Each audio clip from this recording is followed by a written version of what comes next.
Greetings mga migs! Welcome back sa Buhay ng Salita TV. Ngayon, i-flex natin ang mga bagong stocks natin ng Leklay at meron din tayong mga stocks na i-repost natin kasi yung mga nagpa-reserve ay ibang amulet yung kinuha. Mas mahal pa yung kinuha. So, thank you sa inyo. At saka, basahin natin yung testimony mula kay Bro Arman.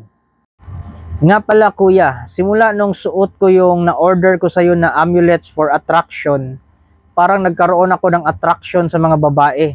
Mapaturista man o taga dito, yung kapag nakasalubong ko lang, titingin talaga sila sa akin. Tapos yung parang napapalapit sa akin yung babae, na ang gaan ng loob nila sa akin. Yun nga lang, walang time. Kapag day off, nagtatrabaho pa rin. Baka maging chick boy na ako niyan sa Konpain. Wag lang abusuhin yung amulets natin. So ito po yung kinuha ni Bro Arman, yung puprak natin. Love amulet po ito.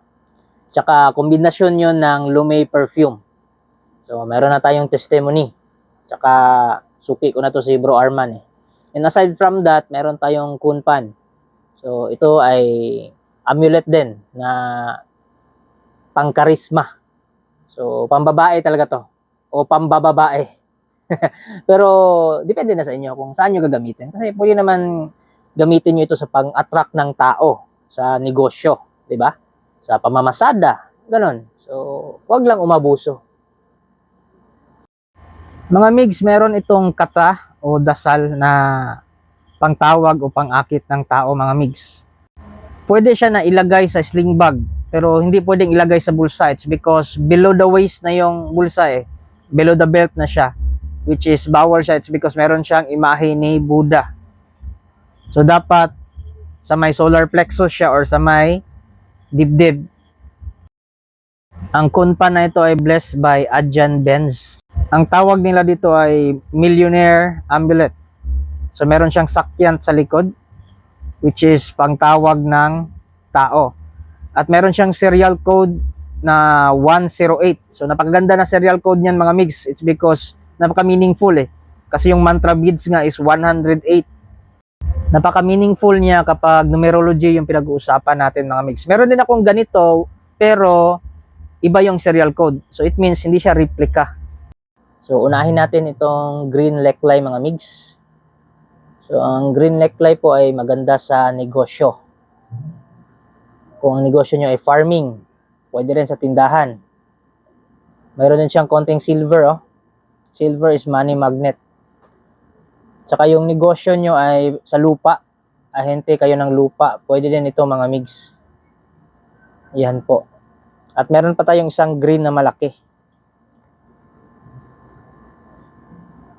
Ayan, ang ganda na pagka-green niya mga migs. Oh.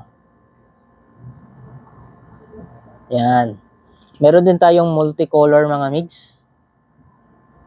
Meron siyang green for abundance. Meron siyang purple na nag-i-enhance ng third eye chakra.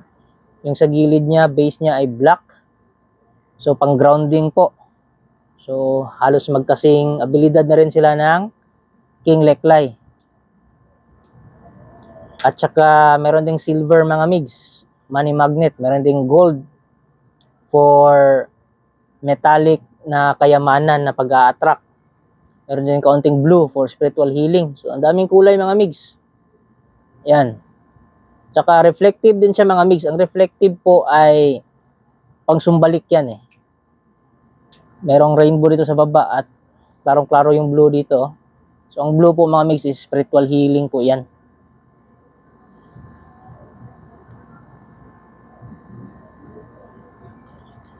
Ito naman multicolor din. Rainbow dito na reflective, may sumbalik. Dito gold. So pwede ito pang negosyo, pang protection, pwede din. Zoom in natin ha. Yan o. Klarong-klaro yung pagka-rainbow. May silver din siya, money magnet. So, ang daming paggagamitan nito mga migs. Ito naman, yan, ang ganda ng pagka-gold niya. Reflective din siya, may sumbalik din. Dito, klarong-klaro yung orange. Oh. Yung orange is yung parang hindi ka na matibag-tibag. Eh.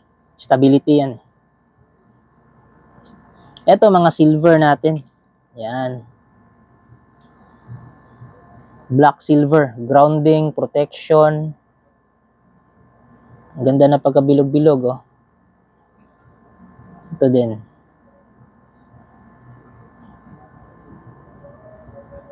Yan mga migs. So, ang ganda na pagka-silver niya, ang ganda na pagkabilog-bilog. So, ang silver po is money magnet po mga migs. Ito, multicolor, ah. Hindi lang basta silver. Meron din siyang orange. Yan, for stability. Marami siyang kulay. Itong isa.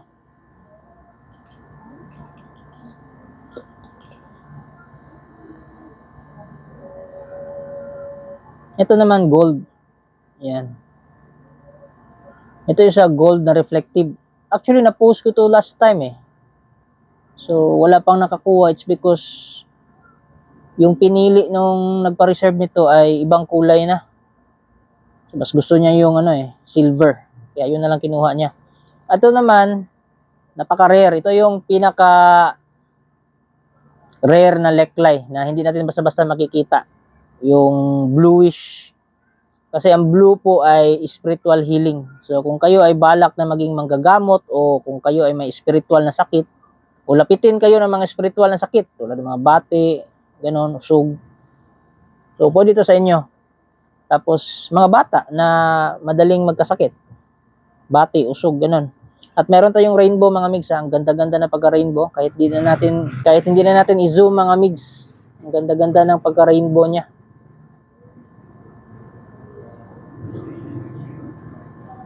Marami paggagamitan, negosyo, pangakit ng pera, pangakit ng tao, spiritual healing kasi may blue. Tapos may sumbalik din kasi reflective. Tulad din ito, rainbow din. Pero mas lamang lang yung silver, money magnet. Meron din blue sa gilid, which is spiritual healing. So, ang daming paggagamitan nito mga migs. At available yung ating King Leklay, meron tayong isa na available. So, ito yung bagong batch ng Prasum Day natin mga migs. So, nagawan ko to ng video dati, shorts lang, hindi siya long video. Ito yung may takrod.